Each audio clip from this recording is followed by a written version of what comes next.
بسم الله الرحمن الرحيم الحمد لله رب العالمين والصلاة والسلام على أشرف الأنبياء والمرسلين نبينا محمد وعلى آله وصحبه أجمعين أما بعد السلام عليكم ورحمة الله وبركاته.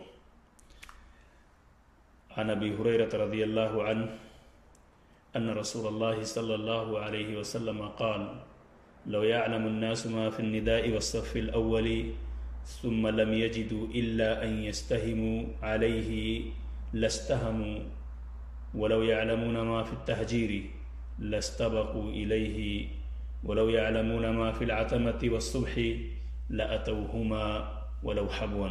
رواه مسلم. قابل احترام سامعین، صف کے مسائل سے متعلق باتیں چل رہی ہیں اور یہ مسئلہ نمبر 155 ہے. مسئلہ نمبر 155 میں پہلی صف کی فضیلت کے بارے میں باتیں کی گئی ہیں کہ پہلی صف میں نماز کی کتنی فضیلت ہے. یہ حضرت ابو ہریرہ رضی اللہ تعالیٰ عنہ سے مروی روایت ہے.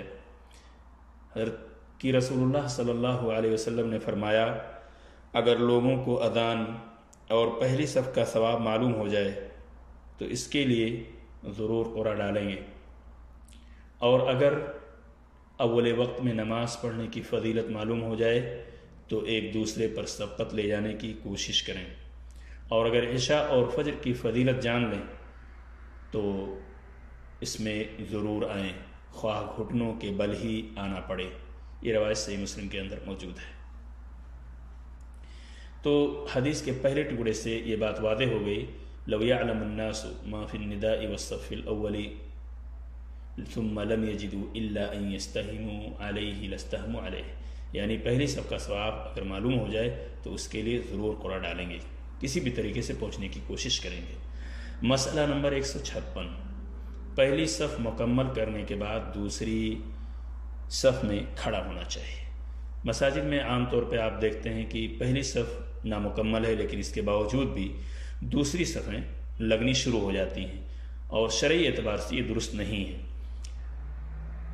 اور اس پہ دلالت حضرت انس رضی اللہ تعالیٰ عنہ کی وہ روایت ہے جسے ابو داود نے روایت کی ہے. عن انس رضی اللہ عنہ قال قال رسول اللہ صلی اللہ علیہ وسلم: اتم الصف المقدم ثم الذي يليه فما كان من نقص فلیکن فی الصف المؤخر. رواہ ابو داود. حضرت انس رضی اللہ تعالیٰ عنہ کہتے ہیں کہ رسول اکرم صلی اللہ علیہ وسلم نے فرمایا: پہلے اگلی صف پوری کرو، پھر اس کے بعد دوسری صف. اگر کوئی کمی ہو تو آخری صف میں ہونی چاہیے، نہ کہ پہلی صف. اسے ابو داود نے روایت کیا ہے. تو ہمیں اگر کوئی کمی ہے، صف نامکمل ہو، تو یہ کمی آخری صف میں ہو، نہ کہ پہلی صف نامکمل رہے. مسئلہ نمبر 157، اگر پہلی صف میں جگہ ہو تو پچھلی صف میں اکیلے آدمی کی نماز نہیں ہوتی ہے. کئی بار ایسا دیکھنے میں آتا ہے کہ پہلی صف یا پچھلی صف میں لوگ کھڑے ہو جاتے ہیں جبکہ پہلی صف میں جگہ آلریڈی موجود ہوتی ہے. تو اگر پہلی صف میں جگہ ہے تو پچھلی صف میں اکیلے کوئی آدمی کھڑا ہوتا ہے تو اکیلے کھڑے ہوگا تو نماز ہی نہیں ہوگی.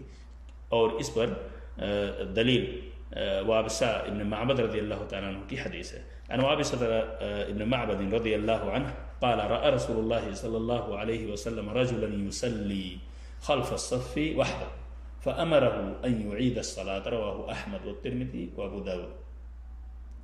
حضرت وابسہ ابن معبد رضی اللہ تعالیٰ عنہ کہتے ہیں کہ رسول اللہ صلی اللہ علیہ وسلم نے ایک شخص کو صف کے پیچھے اکیلے نماز پڑھتے دیکھا، تو آپ صلی اللہ علیہ وسلم نے اسے حکم دیا کہ نماز دوبارہ پڑھو.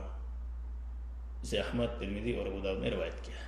تو یہ بالکل واضح ہو جاتی ہے اس روایت سے کہ اگر کوئی شخص پہلی صف میں دیکھتا ہے کہ وہاں پہ جگہ ہے، اس کے باوجود تنہا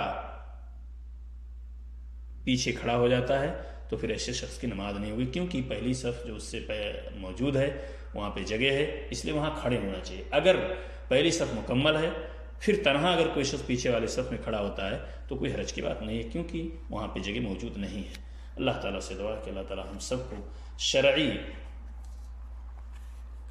طور طریقے پہ نماز کی ادائیگی کی توفیق عطا فرمائے، آمین۔ السلام علیکم ورحمۃ اللہ وبرکاتہ۔